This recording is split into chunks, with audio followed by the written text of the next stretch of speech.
All the Time in the World by Arthur C. Clarke.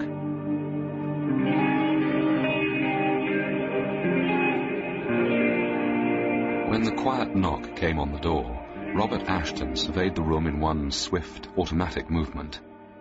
Its dull respectability satisfied him, and should reassure any visitor.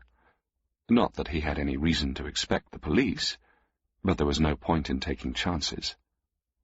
"Come in," he said, pausing only to grab Plato's dialogues from the shelf beside him. Perhaps this gesture was a little too ostentatious, but it always impressed his clients. The door opened slowly. There was the slightest acceleration of his heart, a mild and even exhilarating constriction of the chest. Of course, it couldn't possibly be a flatfoot. Someone would have tipped him off. Still, any unheralded visitor was unusual, and thus potentially dangerous. Ashton laid down the book and glanced toward the door. "What can I do for you?" He did not get up. Such courtesies belonged to a past he had buried long ago. Besides, it was a woman. In the circles he now frequented, women were accustomed to receive jewels and clothes and money, but never respect. Yet there was something about this visitor that drew him slowly to his feet. It was not merely that she was beautiful, but she had a poised authority that moved her into a different world from the flamboyant doxies he met in the normal course of business. There was a brain and a purpose behind those calm, appraising eyes. A brain, Ashton suspected, the equal of his own. He did not know how grossly he had underestimated her. "Mr. Ashton," she began, "let us not waste time. I know who you are, and I have work for you. Here are my credentials." She opened a large, stylish handbag and extracted a thick bundle of notes. "You may regard this," she said, "as a sample." Ashton caught the bundle as she tossed it carelessly toward him. It was the largest sum of money he had ever held in his life. He ran his thumb to and fro along the edge of the wad, as if feeling a pack for a marked card, and said thoughtfully, "I'd like to know where you got these. If they aren't forgeries, they must be hot, and will take some passing." "They are genuine. A very short time ago, they were in the Bank of England. But if they are of no use to you, throw them in the fire. I merely let you have them to show that I mean business." "Go on." He gestured to the only seat and balanced himself on the edge of the table. She drew a sheaf of papers from the handbag and handed it across to him. "I am prepared to pay you any sum you wish, if you will secure these items and bring them to me at a time and place to be arranged. What is more, I will guarantee that you can make the thefts with no personal danger." Ashton looked at the list and sighed. The woman was mad. Still, she had better be humoured. There might be more money where this came from. "I notice," he said mildly, "that all these items are in the British Museum, and that most of them are, quite literally, priceless. By that I mean that you could neither buy nor sell them." "I do not wish to sell them. I am a collector." "So it seems. What are you prepared to pay for these acquisitions?" "Name a figure." Ashton weighed the possibilities. He took a certain professional pride in his work, but there were some things that no amount of money could accomplish. Still, it would be amusing to see how high the bidding would go. "I think a round $1,000,000 would be a very reasonable figure for this lot." "I fear you are not taking me seriously, Mr. Ashton. With your contacts, you should be able to dispose of these." There was a flash of light, and something sparkled through the air. Ashton caught the necklace before it hit the ground, and despite himself was unable to suppress a gasp of amazement. A fortune glittered through his fingers. The central diamond was the largest he had ever seen. His visitor seemed completely indifferent as he slipped the necklace into his pocket. Ashton was badly shaken. He knew she was not acting. To her, that fabulous gem was of no more value than a lump of sugar. This was madness on an unimaginable scale. "Assuming that you can deliver the money," he said, "how do you imagine that it's physically possible to do what you ask? One might steal a single item from this list, but within a few hours the museum would be solid with police." She smiled, rather sadly, as if humouring a backward child. "If I show you the way," she said softly, "will you do it?" "Yes. For $1 million. "Have you noticed anything strange since I came in? Is it not very quiet?" Ashton listened. My God, she was right. This room was never completely silent, even at night. "Go to the window." He obeyed the order and drew aside the grimy lace curtains with fingers that shook slightly, despite all attempt at control. Then he relaxed. The street was quite empty, as it often was at this time in the mid-morning. There was no traffic, and hence no reason for sound. Then he glanced down the row of dingy houses towards the shunting yard. His visitor smiled as he stiffened with the shock. "Tell me what you see, Mr. Ashton." He turned slowly, face pale. "What are you?" he gasped. "A witch?" "Don't be foolish. There is a simple explanation. It is not the world that has changed, but you."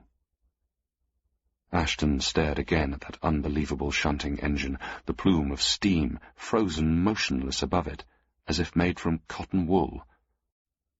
"You are intelligent enough to realize what is happening, even if you cannot understand how it is done. Your time scale has been altered. A minute in the outer world would be a year in this room." Again she opened the handbag, and this time brought forth what appeared to be a bracelet of some silvery metal, with a series of dials and switches moulded into it.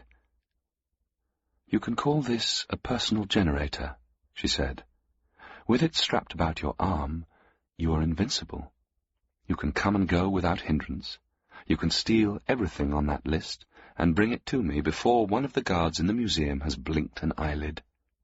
When you have finished, you can be miles away before you switch off the field and step back into the normal world. Now, listen carefully and do exactly what I say. The field has a radius of about 7 feet, so you must keep at least that distance from any other person. Secondly, you must not switch it off again until you have completed your task, and I have given you your payment. This is most important. Now, the plan I have worked out is this. No criminal in the history of the world had ever possessed such power. It was intoxicating. Yet Ashton wondered if he would ever get used to it. His visitor had left a few minutes ahead of him, but when he stepped out onto the street, the scene was completely unchanged. Though he had prepared for it, the sensation was still unnerving. Ashton felt an impulse to hurry, as if this condition couldn't possibly last, and he had to get the job done before the gadget ran out of juice. But that, he had been assured, was impossible. In the high street, he slowed down to look at the frozen traffic, the paralyzed pedestrians. How ridiculous people looked when one saw them like this, robbed of such grace as movement could give, their mouths half open in foolish grimaces. Having to seek assistance went against the grain, but some parts of the job were too big for him to handle by himself. Besides, he could pay liberally and never notice it. The main difficulty, Ashton realized, would be to find someone who was intelligent enough not to be scared, or so stupid that he would take everything for granted. He decided to try the first possibility. Tony Marchetti's place was down a side street so close to the police station that one felt it was really carrying camouflage too far.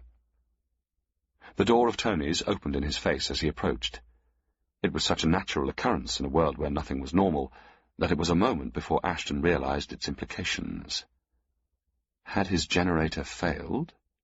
He glanced hastily down the street and was reassured by the frozen tableau behind him. "Well, if it isn't Bob Ashton," said a familiar voice. "That's an odd bracelet you're wearing. I thought I had the only one." "Hello, Aram," replied Ashton.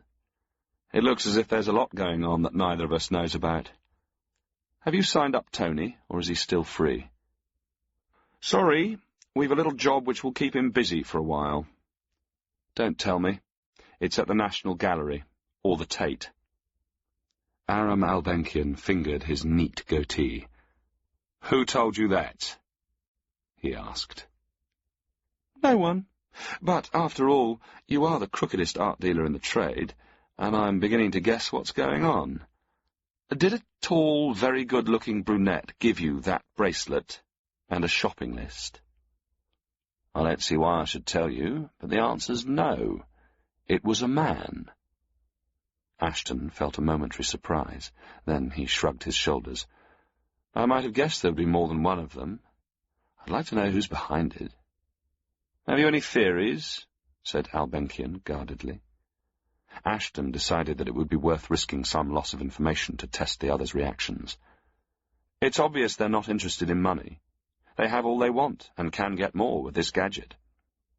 The woman who saw me said she was a collector." "Why do we come into the picture? What's to stop them doing the whole job themselves?" Albenkian asked. "Maybe they're frightened.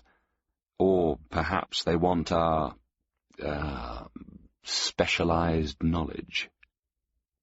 Some of the items on my list are rather well cased in. My theory is that they're agents for a mad millionaire." It didn't hold water, and Ashton knew it, but he wanted to see which leaks Albenkian would try to plug.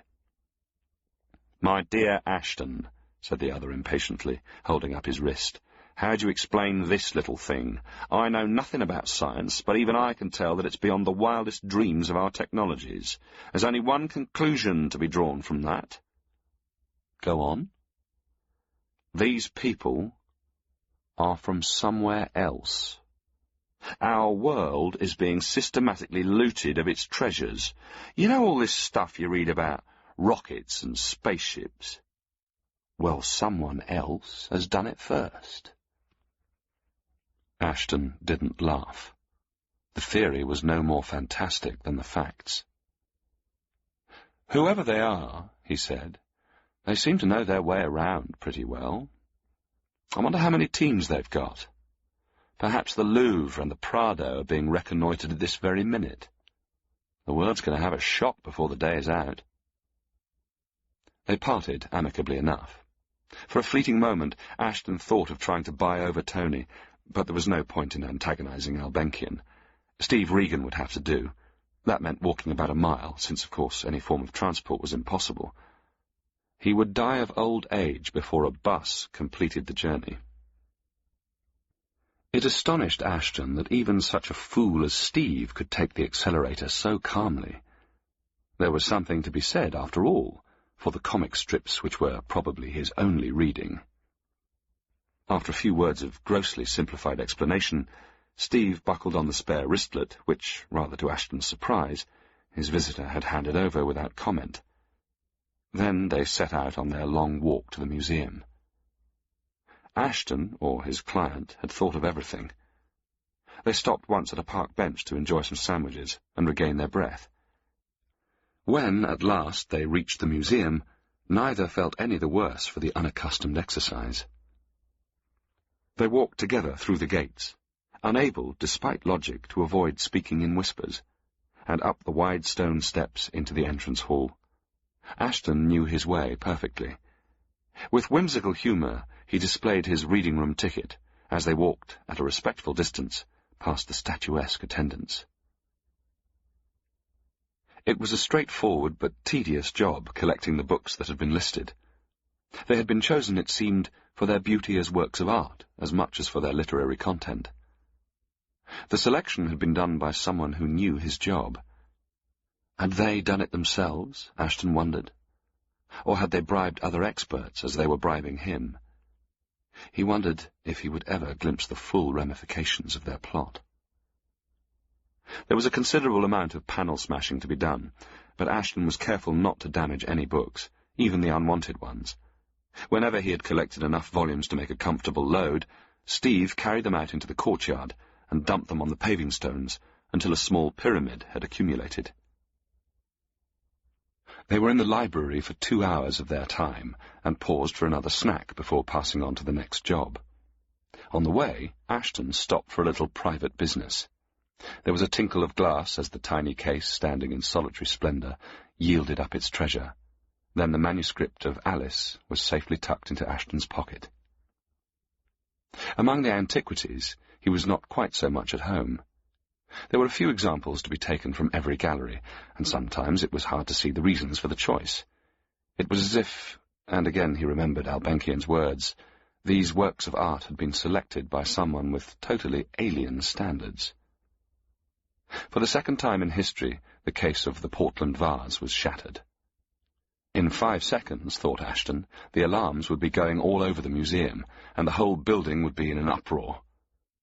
And in 5 seconds, he could be miles away.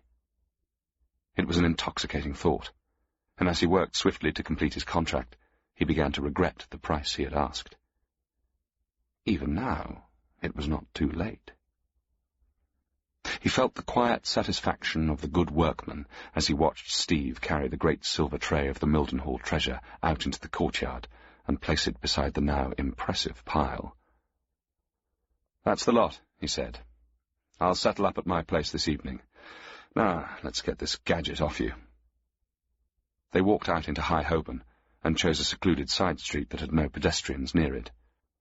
Ashton unfastened the peculiar buckle and stepped back from his cohort, watching him freeze into immobility as he did so. Steve was vulnerable again, moving once more with all the other men in the stream of time. When Ashton re-entered the museum yard, the treasure had already gone. Standing where it had been was his visitor of how long ago? She was still poised and graceful, but, Ashton thought, looking a little tired. He approached until their fields merged and they were no longer separated by an impassable gulf of silence. "I hope you're satisfied," he said. "How did you move the stuff so quickly?" She touched the bracelet around her own wrist and gave a wan smile. "We have many other powers besides this." "Then why did you need my help?" "There were technical reasons. It was necessary to remove the objects we required from the presence of other matter. In this way we could gather only what we needed, and not waste our limited, what shall I call them, transporting facilities. Now, may I have the bracelet back?" Ashton slowly handed over the one he was carrying, but made no effort to unfasten his own. There might be danger in what he was doing, but he intended to retreat at the first sign of it. "I'm prepared to reduce my fee," he said. "In fact, I'll waive all payment. In exchange for this." He touched his wrist. She was watching him with an expression as fathomless as the Gioconda smile. Had that, Ashton wondered, gone to join the treasure he had gathered? "I would not call that reducing your fee. All the money in the world could not purchase one of those bracelets." "Or the things I have given you." "You are greedy, Mr. Ashton. You know that with an accelerator the entire world would be yours." "What of that? Do you have any further interest in our planet, now you have taken what you need?" There was a pause. Then, unexpectedly, she smiled. "So, you have guessed I do not belong to your world."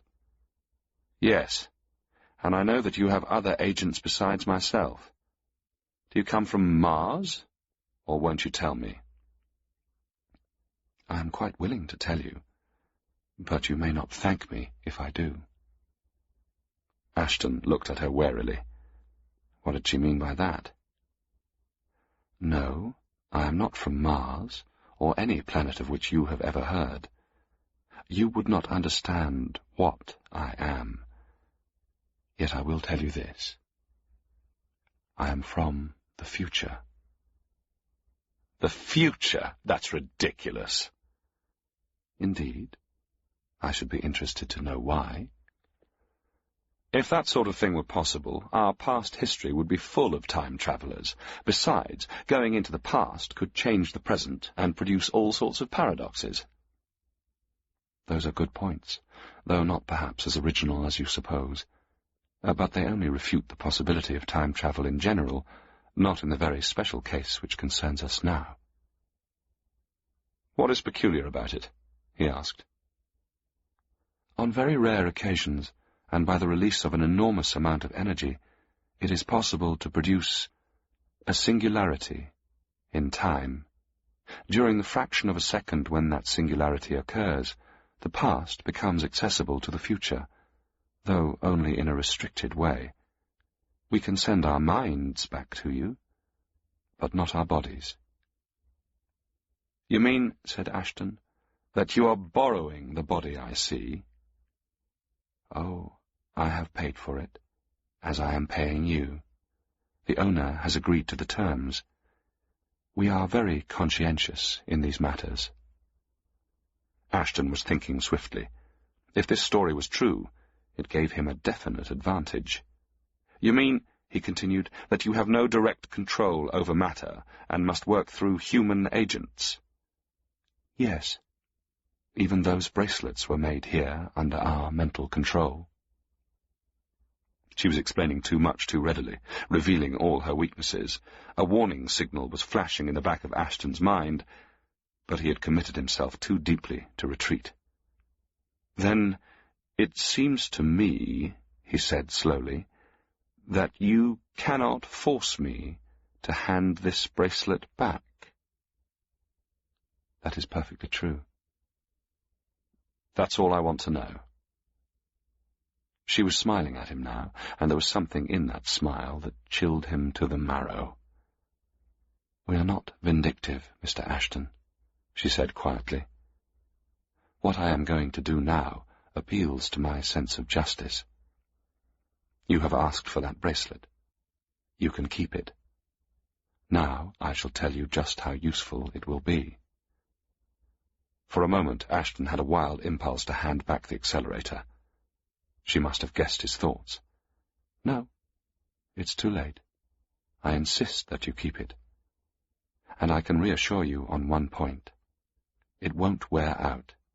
It will last you, again that enigmatic smile, the rest of your life.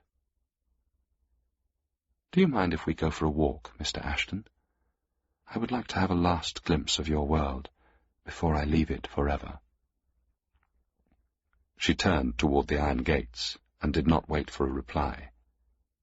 Consumed by curiosity, Ashton followed. They walked in silence until they were standing among the frozen traffic of Tottenham Court Road. For a while she stood staring at the busy yet motionless crowds. Then she sighed. I cannot help feeling sorry for them, and for you. I wonder what you would have made of yourselves. What do you mean by that? Just now, Mr. Ashton, you implied that the future cannot reach back into the past, because that would alter history. A shrewd remark, but, I am afraid, irrelevant. You see, your world has no more history to alter. She pointed across the road, and Ashton turned swiftly on his heels. There was nothing there except a newsboy crouching over his pile of papers. Ashton read the crudely lettered words on the placard. Super bomb test today. The voice in his ears seemed to come from a very long way off. I told you that time travel requires an enormous release of energy. Far more than a single bomb can liberate, Mr. Ashton. But that bomb is only a trigger. She pointed to the ground beneath their feet. Do you know anything about your own planet? Probably not. Your race has learnt so little. But even your scientists have discovered that 2,000 miles down, the Earth has a dense, liquid core. That core is made of compressed matter, and it can exist in either of two stable states. Given a certain stimulus, it can change from one of those states to another, just as a seesaw can tip over at the touch of a finger. But that change, Mr. Ashton, will liberate as much energy as all the earthquakes since the beginning of your world. The oceans and the continents will fly into space. The sun will have a second asteroid belt.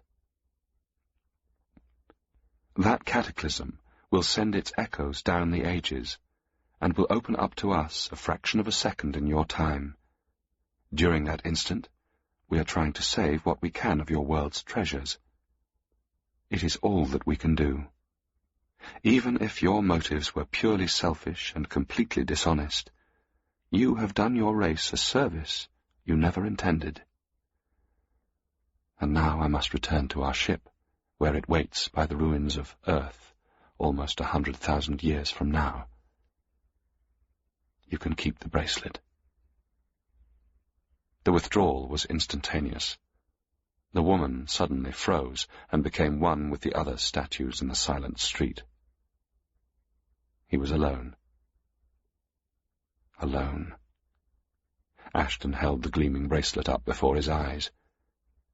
He had made a bargain, and he must keep it. He could live out the full span of his life, at the cost of an isolation no other man had ever known. If he switched off the field, the last seconds of history would tick inexorably away. Seconds. Indeed, there was less time than that, for he knew that the bomb must already have exploded. He sat down on the edge of the pavement and began to think. There was no need to panic. He must take things calmly, without hysteria. After all, he had plenty of time. All the time in the world.